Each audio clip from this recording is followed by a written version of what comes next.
Me llamo Valeria Serrano, y durante 8 años creí que mi matrimonio con Adrián Solís era una vida segura, elegante y perfectamente ordenada. Él era abogado y dirigía un despacho reconocido en Monteluz, capital de la ficticia República de Ardelia. Yo trabajaba en marketing digital y relaciones públicas. Vivíamos en una casa amplia en el barrio de Jardines del Norte, viajábamos varias veces al año y teníamos una estabilidad que muchas personas habrían considerado envidiable. Pero con el tiempo empecé a creer que esa vida me pertenecía por derecho. Dejé de agradecerla. Dejé de mirar a Adrián como el hombre que había construido conmigo aquel hogar. Dejé de valorar sus esfuerzos, sus horarios interminables, sus preocupaciones y la paciencia con la que siempre me esperaba cuando yo regresaba tarde. Adrián era un hombre tranquilo, reservado y metódico. Guardaba recibos, contratos, documentos y copias de todo lo importante. Yo me burlaba de él. Le decía que parecía prepararse para una guerra que nunca llegaría. Él sonreía, cerraba sus carpetas y respondía que las personas prudentes no esperan a que una tormenta destruya el techo para empezar a repararlo. En aquel momento me parecía una frase exagerada. Con los años entendí que no era exageración. Era una forma de vivir. Todo empezó en Bahía Serena, una ciudad costera a la que viajé para asistir a un congreso de comunicación, publicidad y entretenimiento. El evento era real. Había conferencias, cenas privadas, productores, empresarios y expertos hablando sobre redes sociales, campañas, audiencias y nuevas estrategias para llegar al público. Yo debía concentrarme en mi trabajo, hacer contactos y aprender. Pero desde el segundo día dejé de prestar atención a lo importante. Allí conocí a Nicolás Durán, un actor famoso en toda Ardelia. Era uno de esos hombres que parecían hechos para ser observados, alto, seguro, impecable, con una sonrisa fácil y una forma de mirar que hacía sentir especial a cualquier persona. Yo ya sabía quién era. Había visto sus películas, sus entrevistas y las noticias sobre su vida. Incluso lo había mencionado delante de Adrián más veces de las necesarias. Mi esposo fingía no darse cuenta, aunque hoy sé que lo notaba todo. Nicolás llegó al congreso acompañado por asistentes, representantes y personas de su equipo. Al principio solo lo vi de lejos, rodeado de ejecutivos y cámaras. Más tarde, durante una recepción, una compañera me presentó a una mujer que trabajaba con su productora. Hablamos unos minutos sobre imagen pública, redes sociales y campañas para nuevos proyectos. Yo hice mi trabajo bien. Expliqué algunas ideas y hablé de tendencias que podían funcionar para una figura conocida. La conversación no duró mucho, pero fue suficiente para que me invitaran a una reunión privada al día siguiente. Salí de allí emocionada. Me repetía que era una oportunidad profesional, que podía ser útil para mi carrera y que debía aprovecharla. Pero en el fondo sabía que no era solo por trabajo. Había una parte de mí que quería que Nicolás Durán me mirara. Quería que un hombre como él me eligiera, aunque fuera por unas horas. La reunión se celebró en una suite enorme de un hotel frente al mar. Había representantes de marcas, personas del mundo de la publicidad y 2 productores. Nicolás llegó tarde, con gafas oscuras y una camisa blanca abierta en el cuello. Cuando entró, todos dejaron de hablar por un instante. Se sentó cerca de mí y empezó a hacerme preguntas sobre mi trabajo. Me dijo que tenía una voz interesante, que sabía explicar las cosas con seguridad y que mi presencia era diferente. Yo sabía que sus palabras podían ser calculadas, pero aún así funcionaron. Me hicieron sentir vista. Cuando terminó la reunión, esperó hasta que yo quedé sola cerca del ascensor. Entonces me pidió mi número. Dijo que quería hablar conmigo con más tranquilidad esa noche. Acepté. Esa fue mi primera traición. Todavía no había ocurrido nada físico, pero ya había tomado una decisión dentro de mí. Esa noche cenamos en un restaurante privado. Nicolás habló de la fama, de la presión, de la dificultad de confiar en las personas. Me dijo que muchas mujeres se acercaban a él por interés, pero que conmigo sentía que podía hablar sin fingir. Yo lo escuchaba fascinada.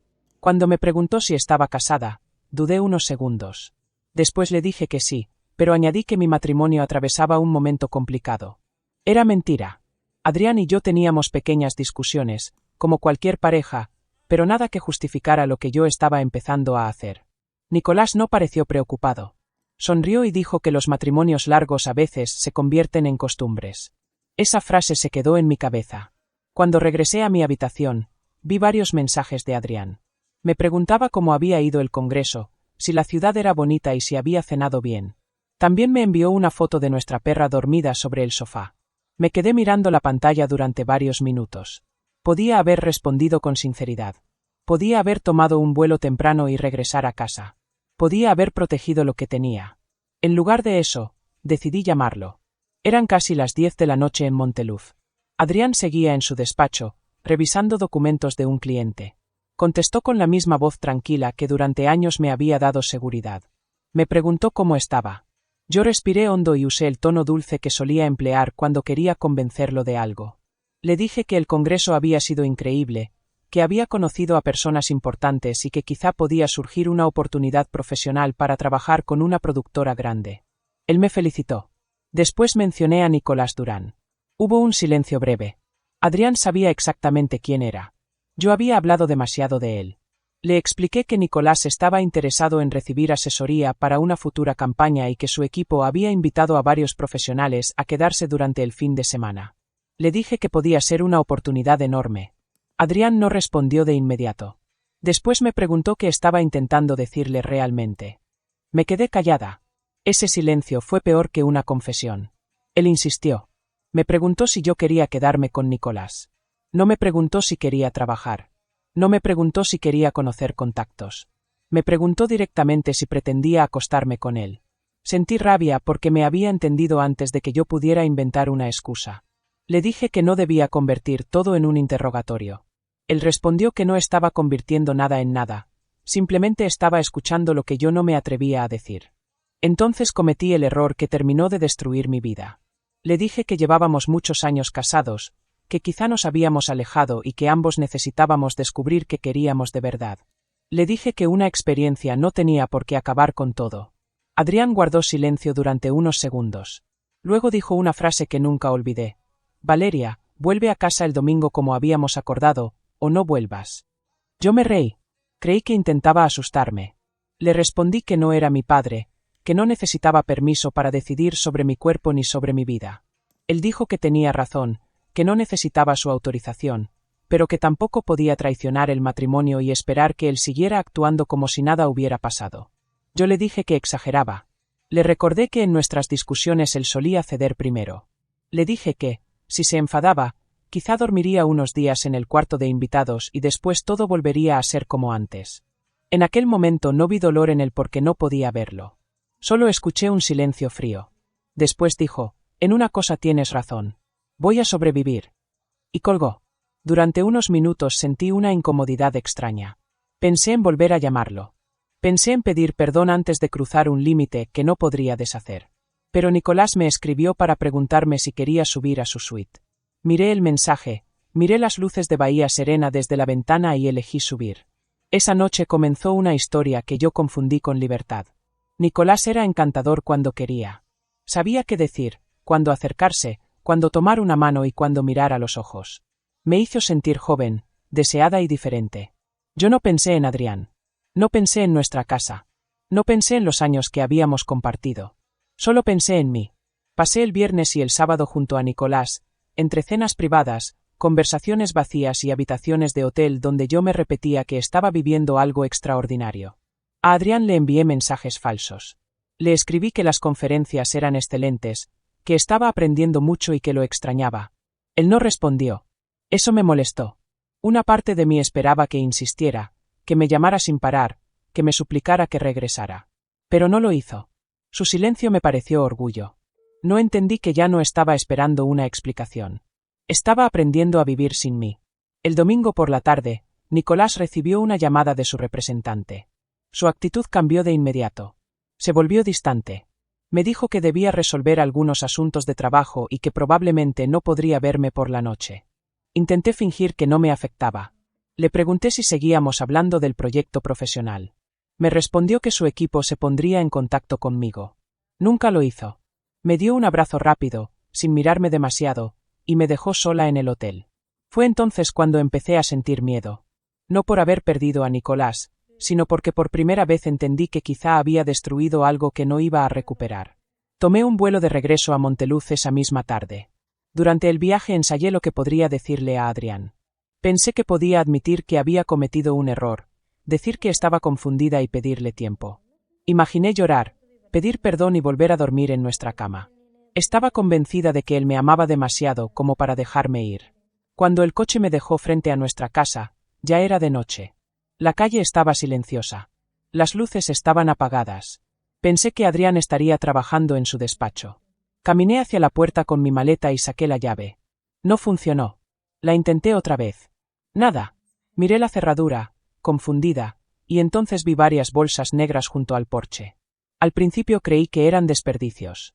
Después reconocí una de mis chaquetas, doblada dentro de una bolsa transparente. Sentí un golpe en el estómago. Abrí una de las bolsas. Allí estaban mis zapatos, mis vestidos, mis libros, mis productos de belleza, algunas fotografías y cajas con objetos personales. Mi vida estaba repartida en bolsas, como si alguien hubiera vaciado un cuarto de almacenamiento. Llamé a Adrián con las manos temblando. Contestó al segundo tono. Le grité que no podía entrar, que mis cosas estaban fuera y que no entendía qué estaba pasando. Él respondió con una calma que me enfureció más que cualquier insulto. Me dijo que ya no vivía allí. Le contesté que no podía echarme de mi propia casa. Adrián respondió que la casa estaba a su nombre desde antes del matrimonio y que el acuerdo que firmamos años atrás era claro. Le dije que aquello era una locura, que no podía castigarme por una equivocación. Él corrigió mis palabras. Dijo que no había sido una equivocación, sino una decisión. Me recordó nuestra llamada. Me recordó que yo había dicho que viviría mi vida con o sin su apoyo. Le pregunté dónde se suponía que debía ir. Él respondió que ya no era su problema. Esa frase me destrozó porque yo había usado un tono parecido con él días antes. Le supliqué que habláramos. Él aceptó verme en su despacho. Nunca olvidaré la caminata hasta allí, porque estaba a pocas calles de nuestra casa y yo sentía que cada paso me alejaba de la mujer que había sido. La puerta del edificio estaba abierta. Subí al tercer piso y encontré a Adrián esperándome. Llevaba una camisa blanca, las mangas remangadas y una expresión serena. Se veía igual y, al mismo tiempo, completamente diferente. No parecía herido. No parecía furioso. Parecía preparado. Me pidió que me sentara en la silla donde normalmente se sentaban sus clientes. Al principio me negué. Después terminé haciéndolo. Adrián abrió una carpeta y extendió varios documentos sobre el escritorio. Había reservas de hotel, mensajes, comprobantes de pagos y correos que yo había olvidado eliminar. También había conversaciones antiguas con hombres con los que había coqueteado durante meses. No todos habían sido amantes, pero todos demostraban que yo había cruzado límites mucho antes de conocer a Nicolás. Había cenas que nunca le mencioné, compras que no podía explicar y pequeños secretos que yo había considerado inofensivos. Adrián no necesitó gritar. Los documentos hablaban por él. Le pregunté cómo había podido hacerme aquello. Él me miró sin levantar la voz y dijo que no había invadido una vida ajena, sino revisado cuentas, pagos y bienes que existían dentro de una vida compartida. Entonces me habló del acuerdo patrimonial que habíamos firmado antes de casarnos. Yo lo recordaba, pero nunca le había dado importancia. Me había parecido una formalidad incómoda. Mi madre se había enfadado con él por pedirlo. Yo le había dicho que, si nos amábamos, no necesitábamos papeles. Adrián insistió y yo firmé solo para terminar la discusión. Aquel documento establecía que los bienes personales, la casa y el despacho continuarían perteneciendo a quien los hubiera adquirido. También dejaba claro que, si uno de los dos rompía deliberadamente la confianza matrimonial y utilizaba recursos compartidos para ocultar una relación, no podía exigir apoyo económico ni derechos sobre propiedades ajenas. Yo sentí que el aire desaparecía de la habitación. Le pregunté si había planeado aquello desde el comienzo. Adrián dijo que nunca había planeado que yo lo traicionara, pero que había aprendido a protegerse. Antes de conocerme, había vivido una relación que le costó dinero, tranquilidad y confianza. Me dijo que no quería repetir los mismos errores. Yo quise decir que no era justo compararme con su pasado, pero no encontré argumentos. Él no me estaba castigando por otra persona. Me estaba enfrentando a mis propias decisiones. Le pregunté qué iba a pasar conmigo. Adrián me explicó que había separado nuestras cuentas compartidas y que ya había iniciado los trámites para el divorcio. El coche seguía a mi nombre porque él me lo había regalado, así que podía quedármelo. Mis objetos personales también eran míos. Pero la casa, su despacho y los bienes que había construido antes y durante el matrimonio con su propio trabajo no me pertenecían. Me dejó claro que no iba a perseguirme ni a humillarme públicamente. No quería destruirme. Solo quería que yo dejara de usar su vida como refugio después de haber decidido romperla. Yo lloré. Le dije que todavía podíamos arreglarlo. Le dije que Nicolás no significaba nada. Adrián respondió que ese era precisamente el problema. Yo había estado dispuesta a destruir 8 años de matrimonio por alguien que ni siquiera significaba algo para mí. Esa frase me dejó sin defensa. Me dijo que podía buscar un hotel, llamar a una amiga o volver con mi madre. Después me pidió que me fuera. Regresé a las bolsas frente a la casa y llamé a una compañera del trabajo. Le mentí. Le dije que Adrián y yo habíamos tenido una discusión fuerte y que necesitaba quedarme con ella unos días. No le conté que había sido infiel. No le conté que me habían sacado de casa. Pasé la primera noche en un sofá, abrazando una maleta y tratando de entender cómo todo había cambiado tan rápido. Al día siguiente llamé a Nicolás. Su asistente respondió y me dijo que él estaba ocupado. Le dejé mensajes durante horas. Finalmente recibí una respuesta corta. No quiero problemas. No vuelvas a contactarme. Sentí una vergüenza tan profunda que apenas pude respirar. Yo había puesto en riesgo mi matrimonio por una fantasía, y esa fantasía me había descartado como si nunca hubiera existido. Durante las semanas siguientes intenté luchar contra el divorcio. Contraté a una abogada, revisé el acuerdo y busqué cualquier detalle que pudiera favorecerme. Pero Adrián había hecho todo correctamente. No había amenazas, violencia ni trampas. Solo documentos, pruebas y decisiones tomadas con una frialdad que me resultaba insoportable. Mi abogada fue clara conmigo. Mi posición era débil. Los mensajes, las reservas y los pagos demostraban que no se trataba de una aventura impulsiva. Había una cadena de decisiones. Había intención. Había engaño. Y, sobre todo, había un acuerdo que yo había firmado sin leer.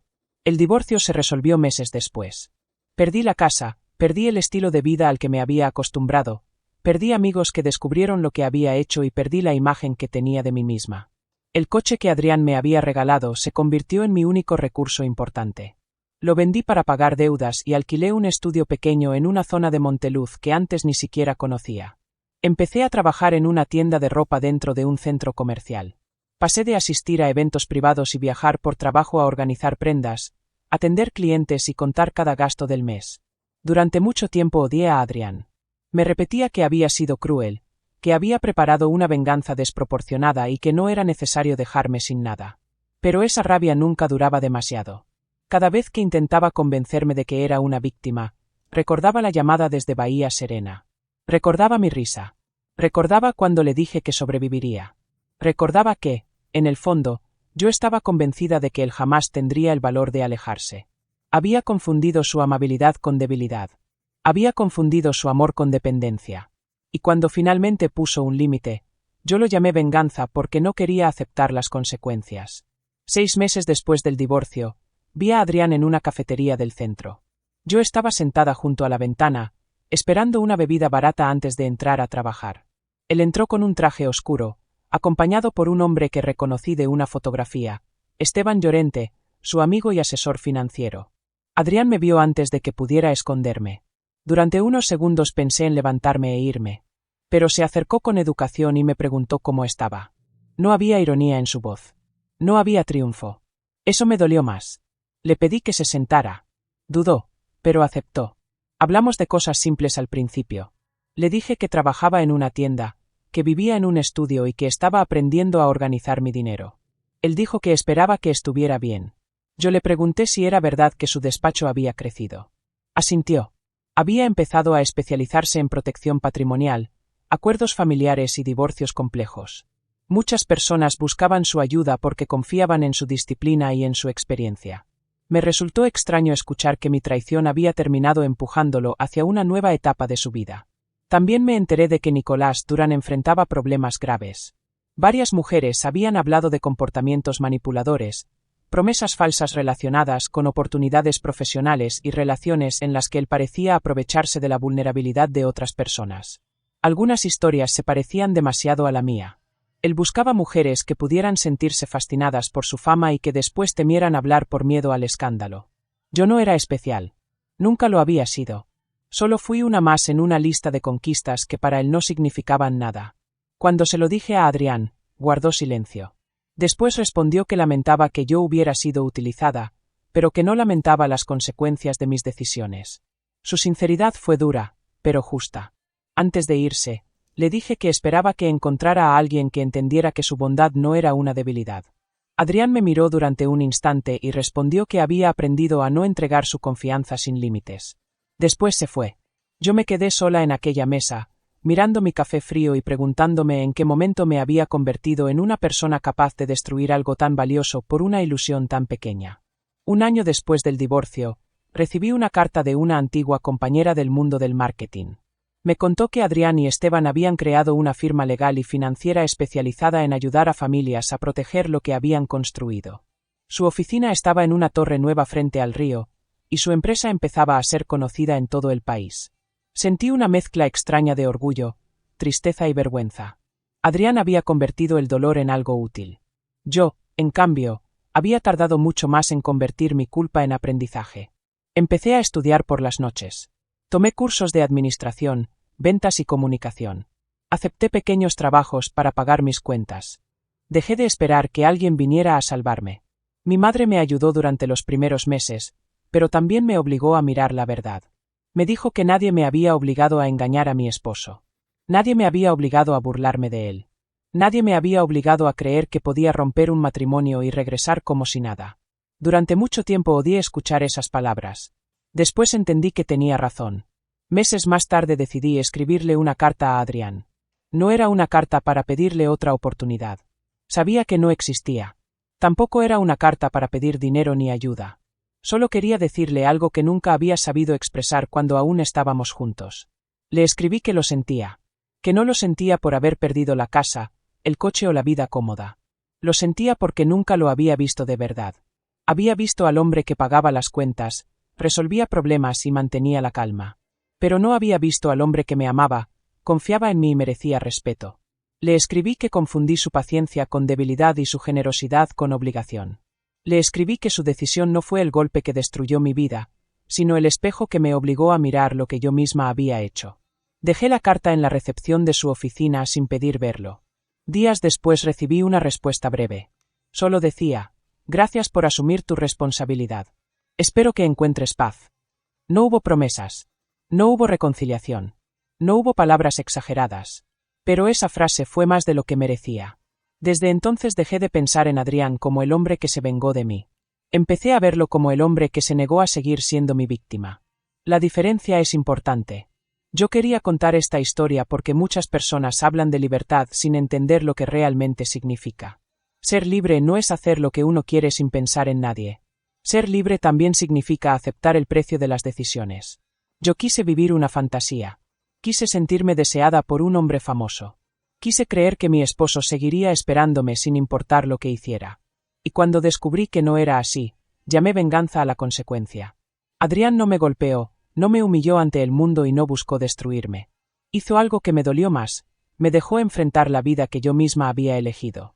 Perdí una casa, perdí una relación, perdí amistades y perdí una versión cómoda de mí misma. Pero también aprendí algo que antes no quería aceptar. Las personas amables pueden cansarse. Las personas pacientes pueden irse.